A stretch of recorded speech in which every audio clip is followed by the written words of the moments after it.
अस्सलाम वालेकुम दोस्तों, क्या हाल है सी? ठीक ठाक हो? उम्मीद करना सी मेरे सारे दोस्त ठीक ठाक हो सन। अज से मैं चोलिस्तान किला मरोड़ के मकाम ते मौजूद हाँ।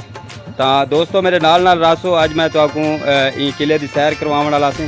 किले के आसार बाकी हैं, बाकी तो सारा त्रुट फरोट का शिकार है, जिमें साढ़े बे किले त्रुट फरोट का शिकार हैं। तो साढ़े नाल रासो ये सी किला मरोड़ के मकाम ते सी एक खूबसूरत मस्जिद बनाई गई सी मौला अली के नाम तू।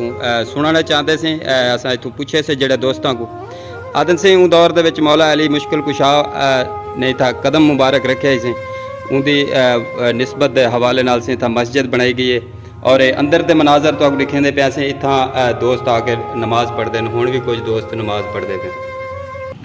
मकामी लोग से जिन्हों की शादी होंगी है तो वाल इतना दरबार ते घोट को आंदा वेंदे सी सलाम करवाने वास्ते। तो ये साढ़े से प्यारे बिरा अल्ताफ चोलिस्तानी साहब माशाल्लाह शूट करेंदे वदन। अल्ताफ भाई क्या हाल है? ठीक हो? तबीयत सब ठीक है? माशाल्लाह माशाल्लाह। ये से मंजर तो आपको नज़र आते पे उसन बहु ही पुराना किला से किला मरोट। तो असा तो सारा चार चुफेरे का विजिट करवाने असी किले का।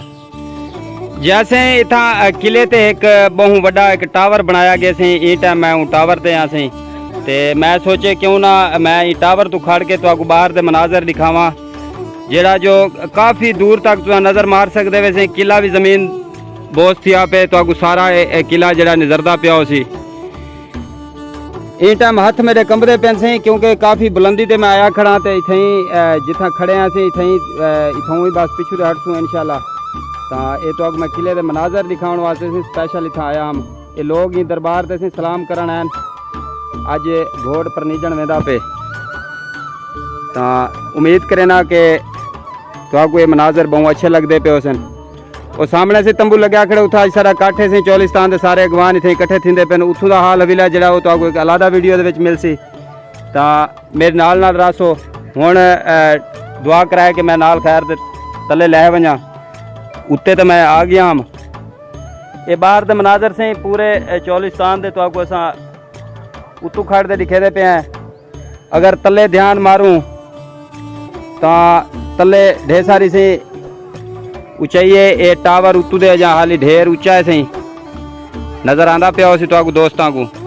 तो मेहरबानी से असा अगू जुलद तो अगला हाल अगला भी देना। जैसे ये और टावर है जिंदे असा तोड़ तो नहीं माई सके सी। चंद पौड़िया चढ़न तो बाद सारी बस थी गई तो असा तले लाया से असा के अपने दोस्तों को असा तलू खड़ के मनाजर दिखे ने असी।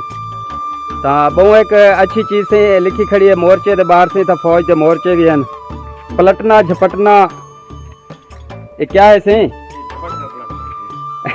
पलटना झपटना झपट कर पलटना लहू गर्म रखने का है एक बहाना। ऐसे इथों खड़ दे अंदरों दे तो आप मनाजर दिखे ना सी बिल्कुल से सारे पाक फौज के जवान खड़ते हो सन। तो आप सामने नजर आंदा पे सी सारी रोही रोही नजर आंदी पई है ताकि इथों इंडिया का बॉर्डर नजदीक है जिंदी वजह तो इतना मोर्चे बनाए गए सी। असा इतना खड़ के वीडियो बने दे पे दोही एंगलों तो आपको सारी खड़ ते दोही पासों ये मोर्चे उच्ची जहाँ ते किला है। तो अंदर किले का कोई कमरा या कोई चीज़ मौजूद तो कहनी जी असा तो दिखाऊंगा। मिट्टी के ढेर हैं असा तो दिखा देते। ऐसे किले के चार चुफेरे असा घूमद होया और ढेर के उत्तों से फिरद टुरद होया। ये चार चुफेरे मोर्चे बनाए गए हिफाजती मोर्चे इन्हों को आख्या वेंदे सी। जेले बार्डर की कशीदगी होंगी है तो इतना फौज भी तैनात की वेंदी है। इतों के मकामी दोस्त और काफ़ी दूर दूर तो लोग आने से ये किला फिरन वास्ते। और ये किले के आसार बिल्कुल ख़त्म थी गए सवाए मिट्टी के ढेर के भी कुछ नज़र नहीं आता पाया। उन दौर के सी जेड़े ये किले के बुरज होंदे हैं मैं अपने दोस्तों को दिखाया सी। किला ड्रावर दिखाया उनके भी बुरज जेड़े नीवे कच्चे होंदे हैं।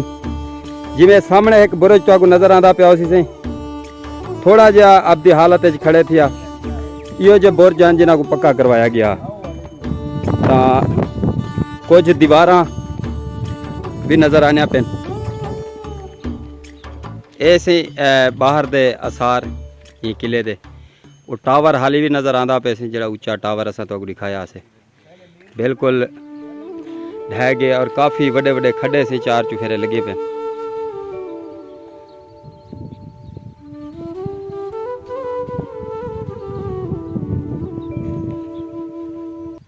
जी तो दोस्तों ऐसे हाँ किला मौजगढ़ जरा अज तो असां विजिट करवाया से सही उम्मीद करना मेरे सारे भरावां को अज की वीडियो मेरी अच्छी लगी हो सी वीडियो अच्छी लगी हो तो दोस्तों के नाल शेयर कर देसो चैनल को सबसक्राइब कर देसो तो फिलहाल से किला मौजगढ़ के मेरे को देसो इजाज़त वसते रहो अल्लाह तो खुश रखे अल्लाह हाफिज़।